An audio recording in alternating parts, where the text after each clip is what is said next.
Halo, selamat datang di YouTube-nya Kesuma Hobi, channel yang selalu berusaha menyajikan hal-hal yang positif, bermanfaat, dan menginspirasi.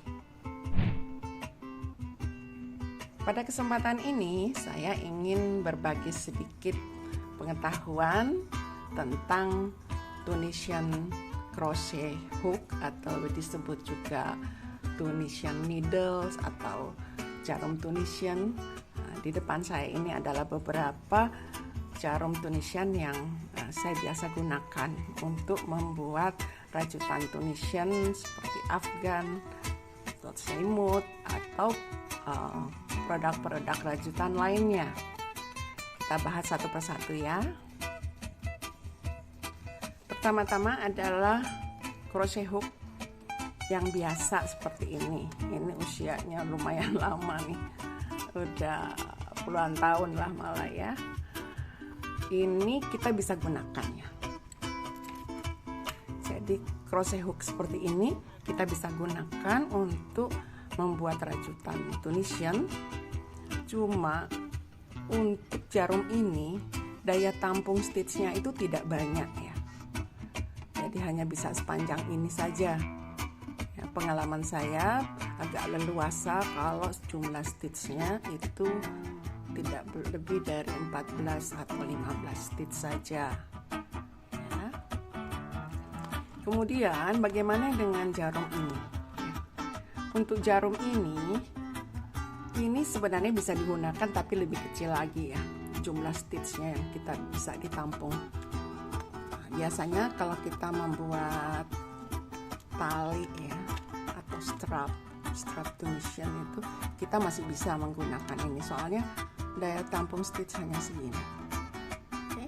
Jadi sebaiknya sih nggak usah digunakan yang ini ya, kita gunakan yang tadi aja. Oke. Oh ya, untuk dompet jarum ini bisa didapatkan di Tupet atau di Tokopedia Tupet saya. Linknya sudah saya sertakan di kolom deskripsi di bawah ini. Berikutnya ada jarum Tunisian lainnya yang ada di tas jarum ini. Oh iya, tas jarum ini juga ada di Tupet ya, di Tokopedia Tupet, ada di kolom deskripsi di bawah ini. Jarum yang saya maksud di sini kita sebut Tunisian straight needle ya. Untuk jarum ini daya tampungnya lumayan ya. Kita lihat aja, sepanjang ini kita bisa isi dengan jumlah stitch yang akan kita buat.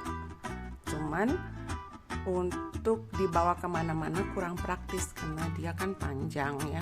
Dia panjang sehingga menyita bidang juga untuk dibawa. Kemudian yang lainnya itu disebut cable needle, Tunisian cable needles. Jadi di ujung sini ada tekukannya atau jarum yang melengkung ini, kemudian disambung dengan kabel seperti ini.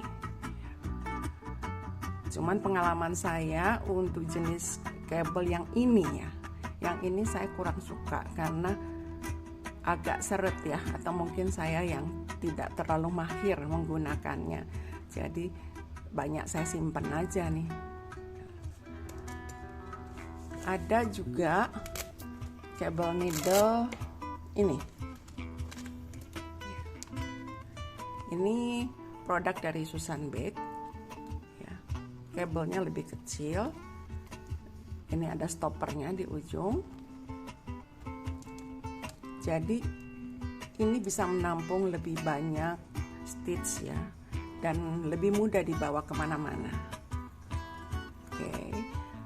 Cuman untuk size yang saya punya saat ini itu tidak banyak ya, cuman ada beberapa saja. Bagaimana dengan yang lainnya? Kita lihat lagi. Yang ini juga kita sebut Tunisian cable ya, tapi ini yang jenis interchangeable, artinya kabelnya itu bisa diganti-ganti gitu ya.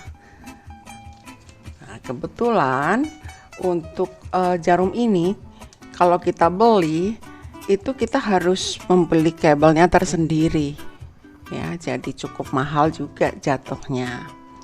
Tetapi untungnya karena dia satu merek ya, jadi sama-sama Eddy, jadi kebetulan saya punya nih knitting needle. Jadi kabel yang ada di knitting needles ini itu juga kita bisa gunakan, dan kebetulan juga kabelnya banyak ya, ada yang pendek, ada yang sedang, ada yang panjang juga. Nih yang pendek nih tuh. Oh bukan, ini sedang nih. Ini yang pendeknya ya. Nah, caranya sih gampang. Mana yang udah dibuka ini nih. Oke. Ini tinggal kita satukan jarumnya dengan kabel yang ini. Seperti ini. Ya, kemudian kita tekan dan diputer. Jadi seperti ini ya, udah masuk. Ini kita bisa gunakan. Tetapi saya juga tidak banyak ya, punyanya cuman 3 ini. Tetapi size ini cukup mewakili lah.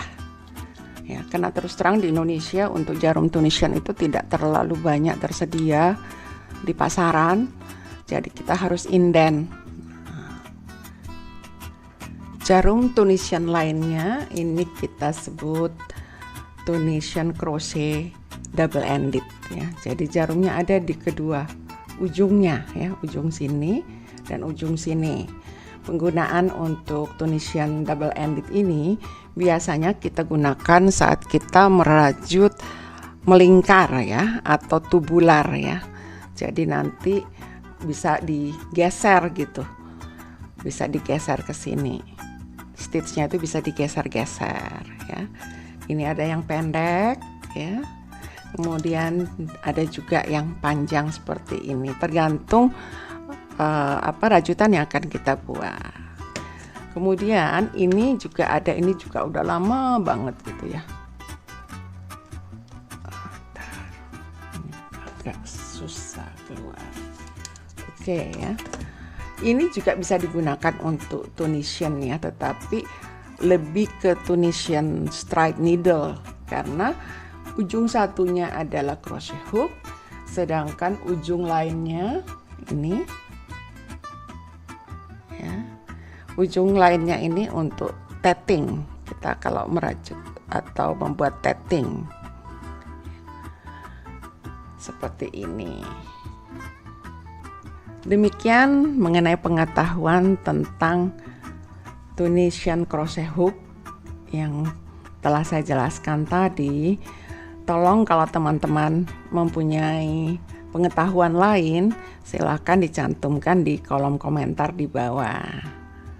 Semoga video ini bermanfaat buat teman-teman sekalian. Sampai jumpa di video Kesuma Hobi lainnya. Bye.